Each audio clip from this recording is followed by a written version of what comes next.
or salutations if you are a Charlotte's Web fan. Today I want to give you some ideas on how to use your Kansa wand for a facial massage. And the place that I like to start is always here at this hollow, this dip right by your collarbone. I start here and I end here because when your lymph fluid gets cleaned, gets filtered through the nodes of your body and of your lymphatic system and comes back to this area, all the lymph fluid in your body comes back to this area and drains into the subclavian veins.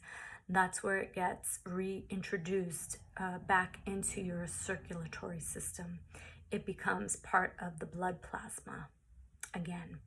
So if you have any congestion in this area, you need to reduce puffiness, clean out any cellular waste.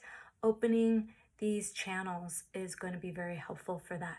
So I start there by dragging lightly towards that hollow, and you can see that I'm lifting at the end and coming back down. But if you prefer, you can maintain contact for that more relaxing, nervous system soothing, massage flow feeling.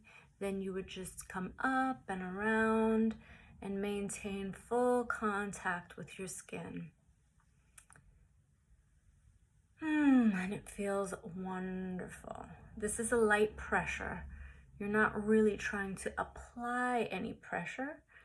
You're just letting the weight of the Kansa wand glide across your skin. And of course, anything that I'm doing on this side, you would repeat on the other side.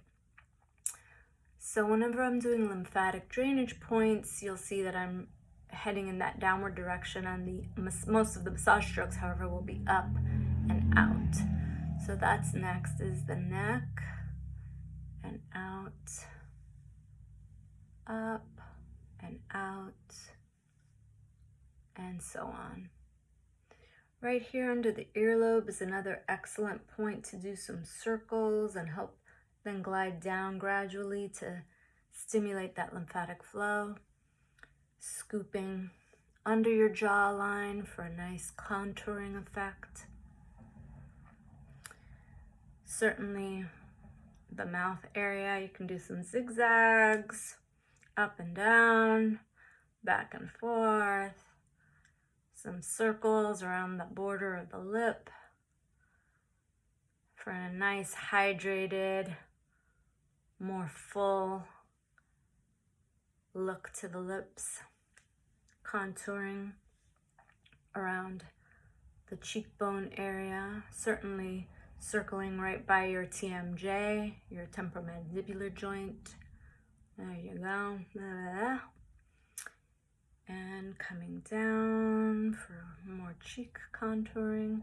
Certainly very light pressure as you start to circle the eye area so that there's no dragging on that delicate tissue. Circle around the temples. When you're working on your forehead, you can do those same kind of vertical zigzaggings that we did in the chin mouth area. Horizontal zigzagging, a nice slow mellow pace, very conscious and intentional as you're working on yourself. And should you notice any graying on your skin, do not be alarmed.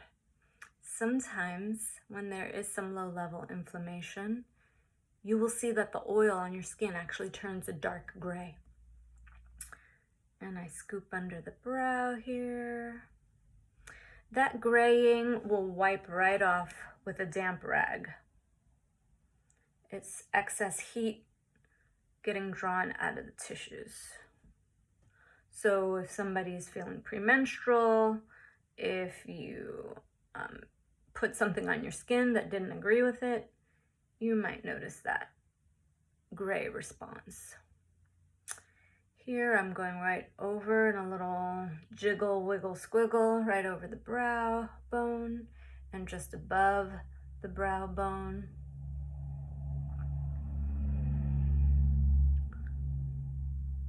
And as I mentioned, you would repeat on the other side. Also remember, as you're ending, you want to come back down and move that lymphatic fluid to that hollow right behind your collarbone. So you can do a couple of those types of strokes, bringing that fluid back. That's all. If you do not have a Kansa wand yet and you'd like to purchase one, you can go to my website at kmbe.massagetherapy.com. I'll also include a link to the website below the video here. Thank you and be well.